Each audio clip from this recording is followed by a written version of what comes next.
tuntutan yang kami jatuhkan kepada terdakwa Dolfi Maringka.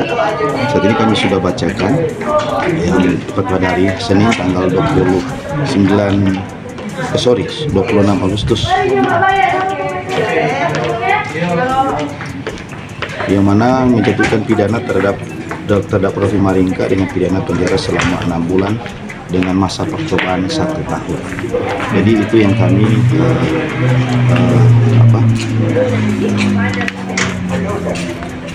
jatuhkan kepada terdakwa dengan sangkaan pasal 310 ayatnya kedua KUHP, di mana pasal tersebut terbukti apa yang dilakukan oleh Dolfi Maringka saja. Dengan tuntutan telah dibacakan oleh Jaksa Penuntut Umum Pak James, kami ya senang-senang, tapi orang bilang ini asam-asam manis karena percobaan 1 tahun, tetapi memang dakwaan Pak Jaksa yakin dengan tuntutannya bahwa terbukti, tetapi menurut kami tidak terbukti. Dakwaan jaksa tidak terbukti. Semestinya harapan kami jaksa menuntut bebas, fresh prah. Tetapi kami ada upaya hukum dengan ini. Kami tentu akan melakukan pembelaan kami untuk ditunda 1 minggu ke depan. Tetapi kami juga ada mempersiapkan untuk langkah-langkah hukum dari pihak kami untuk melaporkan tentang pengrusakan dan penyerobotan tanah. Nah, itu kami akan berusaha untuk itu. Melaporkan siapa, Pak? Laporkan Pak Oli Dondo Kambe dan anaknya Tio Dondo Kambe sebagai pelapor dalam perkara Pak Dolfi saat ini. Karena ada perbuatan penyerobotan dengan memasang baliho di tanah klien kami, dan kemudian ada kegiatan pengrusakan tanaman. Makanan. Pengrusakan tanaman, makanan, Pisang, ubi kayu, ya, ketumbuhan makanan. di tengah-tengah pemerintah suruh berkebun. Dan sangat memprihatinkan, tanaman-tanaman ini oleh Pak Dolfi itu tanaman-tanaman yang Pak Dolfi Menghidupkan manusia. memberikan kepada masyarakat sekitar untuk bakobong di situ. Dan Pak Dolfi tidak ambil hasil di situ. Kecuali Pak Dolfi ada perlu, dorong kasih akan DPLB. Tapi Pak Dolfi terbuka untuk masyarakat yang mau bakobong di situ. Jadi begitu, Pak Dolfi Maringka itu punya hati yang sosial cukup tinggi. Terbukti dengan pada waktu persidangan kemarin ada saksi yang meringankan dari kita,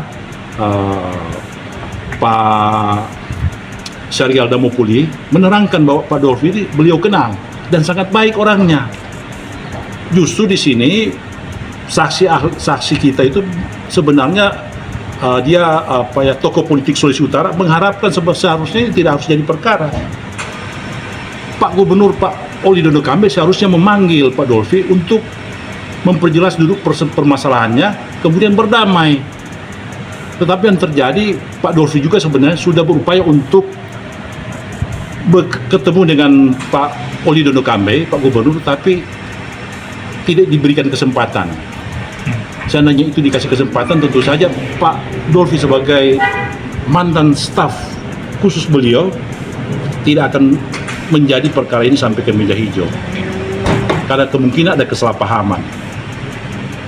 Itu yang kami harapkan. Sebenarnya ada niat baik untuk itu, tapi karena pintu komunikasi tertutup, Pak Dolfi sudah berulang kali ingin menemui, tetapi tidak dapat ketemu. Malah Pak Oli menyarankan untuk ketemu dengan kaki tangannya, yang kemudian Pak Dolfi katakan itu kan kaki tangan mafia.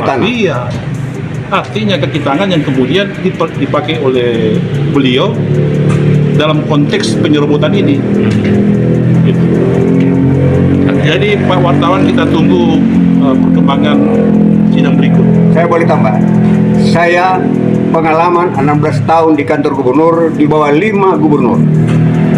Dan 24 tahun berada di kantor Kepresidenan Republik Indonesia. Jadi saya mengerti pemerintahan. Itu aja. Saya ini alumni kantor Kepresidenan Republik Indonesia. Ya, pemimpin siapa? Pak Dolfi. era pemerintahan siapa? Hah? Di istana pemerintah siapa? Di Presiden. Istana Presiden Soeharto 20 tahun dan 4 tahun selanjutnya Gus Dur, Habibie, Gus Dur, Megawati. Yudhoyono masuk, saya pensiun. Saya akan menghadap Menteri ATR BPN. Oke?